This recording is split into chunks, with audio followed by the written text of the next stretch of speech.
আসসালামু আলাইকুম। Hello everyone. আশা করি তোমরা সবাই খুব ভালো আছো। মেরাজ এডুকেশনের পক্ষ থেকে তোমাদের সবাইকে স্বাগতম।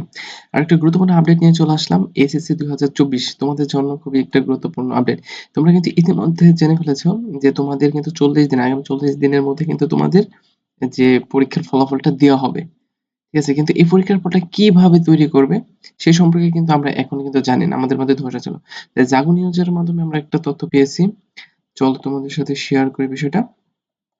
যে শিক্ষার্থীদের আন্দোলনের মুখে এইচএসসি ও সমমানের স্থগিত পরীক্ষাগুলো বাতিল হয়েছে অন্তঃশিক্ষা বোর্ড সমন্বয় কমিটি।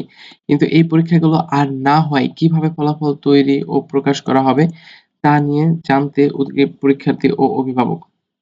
জানা গেছে যে শিক্ষা বোর্ডগুলো কর্মগত বিষয়টি নিয়ে বুধবার ২১শে আগস্ট বৈঠক করেছে। সেখানে কিন্তু পরীক্ষক নিয়ন্ত্রণ সিস্টেম অ্যানালাইসিসটার বিভিন্ন বিষয় তুলে ধরেছেন এবং তার মধ্যে সবচেয়ে গ্রহণযোগ্য আলোচনা ছিল যে তোমার আনুষ্ঠানিক পরীক্ষাগুলোর নম্বর ও সে এবং নম্বর এবং যেগুলো হয়নি সেগুলো সাবজেক্ট ম্যাপিং করে ফল প্রস্তুত।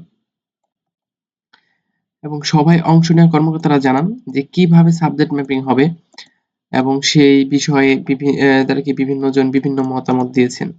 এবং কেউ কিন্তু এসএসসির ফলাফল দেখে ম্যাপিং করতে বলেছেন। আবার কেউ জিএসসি, পিএসসির ফলাফল আ পর্যালোচনা বিষয়টি তুলে ধরেছেন। কিন্তু বিষয়টি নিয়ে কিন্তু আরো বৈঠক করে একটি চূড়ান্ত প্রস্তাব করে কিন্তু তা শিক্ষা মন্ত্রণালয়ে জমা দেওয়ার সিদ্ধান্ত হয়েছে বৈঠকে।